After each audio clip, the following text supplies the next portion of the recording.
Welcome to Soundarya vlogs. Hi எல்லாருக்கும் வணக்கம். இன்றைக்கி நம்ம என்ன பார்க்க போகிறோம்னா காரப்பொரி எப்படி பண்ணுறதுன்னு தான் பார்க்க போகிறோம்.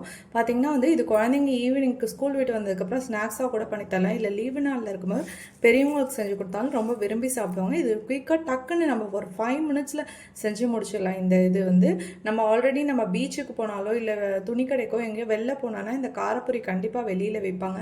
அங்கே பார்த்திங்கன்னா ஒரு பேக்கெட்டே ஒரு 30 ரூபா சொல்கிறாங்க. இந்த மாதிரி நம்ம டக்குன்னு வீட்லேயே ஒரு பொரியையும் நான் இன்றைக்கி சிம்பிளாக வெங்காயம், தக்காளி, வெள்ளரிக்காய், கொத்தமல்லி தழை மட்டும்தான் வச்சு பண்ண போகிறேன். இப்போ வாங்க எப்படி பண்ணுறதுன்னு பார்க்கலாம். அதுக்கு பார்த்திங்கன்னா ஃபஸ்ட்டு நான் வெங்காயம் எடுத்திருக்கேன். வெங்காயம் ஒரு சின்ன கப்பில் எடுத்து சேர்த்துக்கிறேன். இப்போது அதே கப்பில் அதே அளவு தக்காளி சேர்த்துக்கிறேன். இப்போது அதே கப்பில் பொடுசாக கட் பண்ண வெள்ளரிக்காய் சேர்த்துக்கிறேன். வெள்ளரிக்காய் நீங்கள் கொஞ்சம் எக்ஸ்ட்ரா சேர்த்துக்கணும். பசங்க சாப்பிடுவாங்கள்ல, அதனால் வெள்ளரிக்காய் இன்னும் கொஞ்சம் எக்ஸ்ட்ரா சேர்க்கணுனாலும் சேர்த்துக்கலாம். நான் கூட இன்னும் கொஞ்சோண்டு எக்ஸ்ட்ரா சேர்த்துக்கிறேன், ஒரு கைப்பிடி அளவு.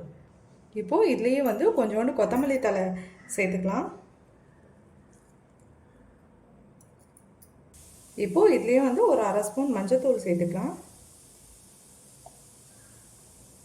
இப்போது அதுலேயே ஒரு 1/2 ஸ்பூன் ரெட் சில்லி பவுடர் சேர்த்துக்கிறேன்.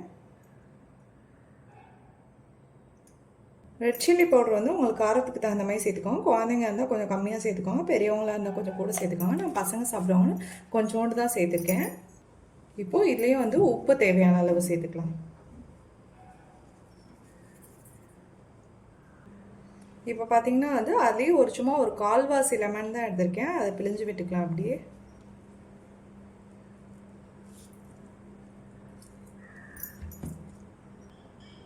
இப்போ பார்த்தீங்களா, இதெல்லாம் சேர்த்து நல்லா கிண்டி விட்டுடலாம்.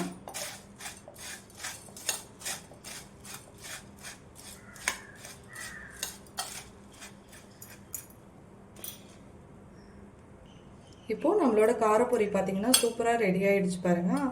இப்போ சர்வ் பண்ணிடலாம்.